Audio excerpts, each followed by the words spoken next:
Welcome to Smartshow's Commerce Academy. I am Gargi Gupta, a qualified financial planner. इस class में हम formulas tab के बारे में पढ़ेंगे। आप फॉर्मूलाज टैब को डायरेक्टली या तो माउस से क्लिक करके ओपन कर सकते हैं सिंपली, या आप कीबोर्ड का यूज़ करके आप ऑल्ट प्रेस करके एंड देन आप एम प्रेस करके इसे ओपन कर सकते हैं। मैं यहाँ पे नोट डाउन भी कर देती हूँ। 1 सेकेंड।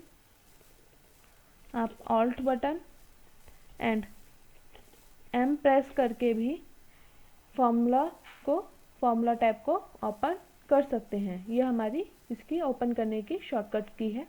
अब हम इनके बारे में थोड़ा डिटेल में जान लेते हैं। इंसर्ट फंक्शन, ठीक है, आप इसमें फंक्शन इंसर्ट कर सकते हैं, आपको सिलेक्ट कर सकते हैं, ओके, एंड इंसर्ट करके आप इसमें जो भी फॉर्मूला लगता है वो अप्लाई कर सकते हैं।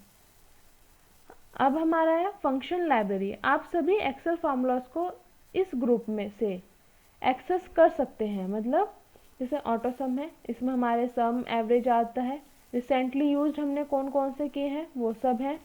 फाइनेंशियल के कौन कौन से फार्मूलाज हैं वो हैं हमारे कंपाउंडिंग है, कंपाउंड डेज है, और हमारे फ्यूचर वैल्यू है, ये सब हम पता कर सकते हैं।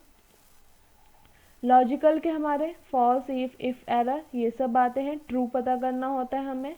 इनके सभी आगे यूज होते हैं, अपने अपने वर्क के हिसाब से इन फॉर्मूलाज का यूज होता है। अब फाइनेंस में आप फाइनेंस के यूज करेंगे, आपको कोई मैथमेटिकल ट्रिग्नोमेट्रिक देखना है, डेट एंड टाइम पता करनी है, और इनका हम एडवांस लेवल में भी सीखेंगे। ये हमारा फिक्स्ड हमारे वो टेक्स्ट आ गए हमारे, फिर हमारे डेट एंड टाइम के आ गए, लुकअप एंड रेफरेंस आ गए, मैथ एंड ट्रिग्नोमेट्रिक आ गए, कॉस थीटा वगैरह आप किस में मिल जाएंगे। मोर फंक्शंस हमारे ये आ गए, क्यूब के हमारे आ गए, ठीक है। स्टैटिकल आगे हमारे एवरेज, इसमें आपको और भी मिल जाएंगे, मीन, मोड, स्टैटिक्स के जो भी होते हैं। अब हमारा आता है नेक्स्ट डिफाइन नेम्स। इस फंक्शन में आप सेल को नेम दे सकते हैं, नेम एडिट कर सकते हैं। पहले ही कोई नेम आपने दे रखा है किसी सेल को तो आप उसे देख भी सकते हैं, ठीक है। फिर हमारा नेक्स्ट आता है फॉर्मूला ऑडिटिंग। फॉर्मूला ऑडिटिंग में मेनली ये हमारा सबसे फॉर्मूला फंक्शन में सबसे ज़्यादा यूज़ होने वाला पार्ट है। ये बहुत ही इम्पॉर्टेंट है। मैं आपको इस शीट पे इसे क्लियर करके बताती हूँ। ट्रेस प्रेसिडेंट, मतलब ट्रेस प्रेसिडेंट हमारा होता है, ये हमें बताता है कि सेल पर करंट फार्मूला क्या लगा हुआ है, किस फार्मूला पे हमारा करंट सेल बेस्ड है। मैंने इस पे मुझे ये पता करना है 48,000, मेरा 48,825, ठीक है। मुझे ये पता करना है, इसका ट्रेस प्रेसिडेंट निकालना है। मैंने ट्रेस प्रेसिडेंट पे क्लिक किया।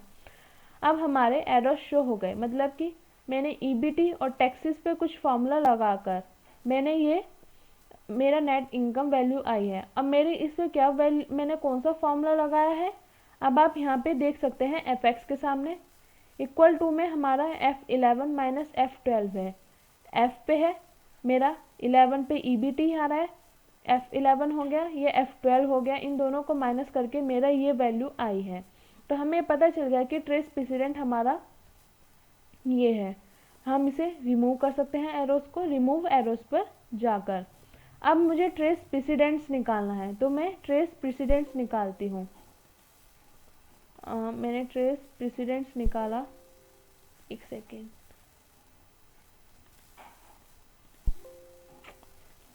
एक्चुअली पहले का वर्क है तो मुझे एक सेकेंड देखना पड़ेगा, आप एक सेकेंड।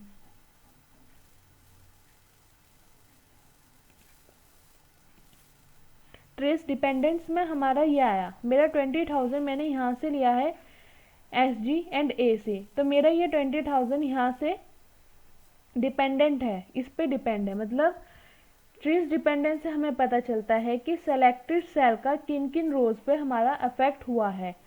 अब 20,000 मैंने यहाँ से लिया है। प्रेसिडेंट में हमने यहाँ से पता किया था, हमारा इन दोनों को माइनस करके वैल्यू आई थी। डिपेंडेंट से हमें पहले इसका इफेक्ट पता चलता है और हमें प्रेसिडेंट से फॉर्मूला किस पे क्या बेस्ड है वो पता चलता है। हम रिमूव एरोस करके इन्हें हटा भी सकते हैं। या आप ठीक है, ये हमें क्लियर करता है कि हमने क्या फॉर्मूला कहाँ क्या लगाया है। अगर कोई हमारी ये बुक देख रहा है, शीट देख रहा है, तो वो ये पता कर सकता है कि हमने कहाँ से क्या फॉर्मूला लगा के कैसे हमने ये वैल्यू अपनी निकाली है। अब शो फॉर्मूला आता है हमारा। शो फॉर्मूला से हमें शीट में यूज्ड होने वाले फॉर्मूलाज को पता चलता है। अब देखो, शो फॉर्मूला किया तो हमें पता चल गया हमने कौन कौन से फॉर्मूला लगाए हैं। मैंने D4 माइनस D5 करके ये वैल्यू निकाली है, यानी कि रेवेन्यू और COGS डी शेयर के हमने माइनस करके ये वैल्यू निकाली है। मुझे इससे पूरा पता चल गया मैंने कौन सा फॉर्मूला कहाँ लगाया है। यहाँ मैंने डिवाइड किया है, ठीक है, यहाँ मैंने माइनस किया है 3 थिंग्स को, यहाँ मैंने मल्टीप्लाई किया है, किससे कहाँ से क्या अफेक्ट कौन सा फॉर्मूला लगाया है, पूरा का पूरा शो पता चलता है। मैंने इस पर दोबारा क्लिक किया, हमारी नॉर्मल टेबल आ गई। नेक्स्ट हमारी आती है एरर चेकिंग। एरर चेकिंग से हमें पता चलता है कि फॉर्मूला में क्या एरर हुई है, इससे हम इसे इजीली चेक कर सकते हैं। एरर चेकिंग से हम फॉर्मूला में क्या एरर हुई है वो पता कर सकते हैं। यहाँ फिलहाल कोई एरर नहीं है क्योंकि ऑलरेडी ये बनी हुई है प्रॉपर। फाइन। अब हमारा आता है इसमें इवेल्युएट फार्मूलाज। इवेल्युएट फार्मूलाज हम आपको इवेल्युएट फार्मूलाज से नेम से ही पता चल रहा है, ये नेम ही सजेस्ट कर रहा है कि हम स्टेप बाय स्टेप इवेल्युएट कर सकते हैं अपने फार्मूलाज को, ठीक है।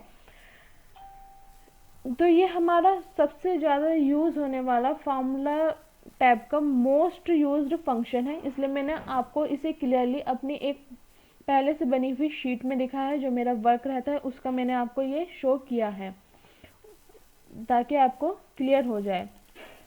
नेक्स्ट आता है हमारा कैलकुलेशंस। कैलकुलेशंस में हमारे कैलकुलेशंस ऑप्शंस होते हैं ऑटोमेटिक, मैनुअल, ठीक है। इसमें मेनली यही यूज़ होता है, बट फॉर्मूला टैब में हमारे यही वर्क मैंने आपको जो बताया है, फॉर्मूला ऑडिटिंग ही हमारा मेन फंक्शन रहता है। इसमें हमारा ऑटोमेटिकली टू मैनुअल और मैन्युअली टू ऑटोमेटिकली कैलकुलेशन को सेट कर सकते हैं हम किसमें, कैलकुलेशन फंक्शन में। सो आपको यहाँ तक का क्लियर हुआ होगा, आई होप। अब नेक्स्ट क्लास में हम थोड़ा और डिटेल में पढ़ेंगे आगे की चीज़ों को। तो keep reading and keep learning. Bye bye. See you in the next class.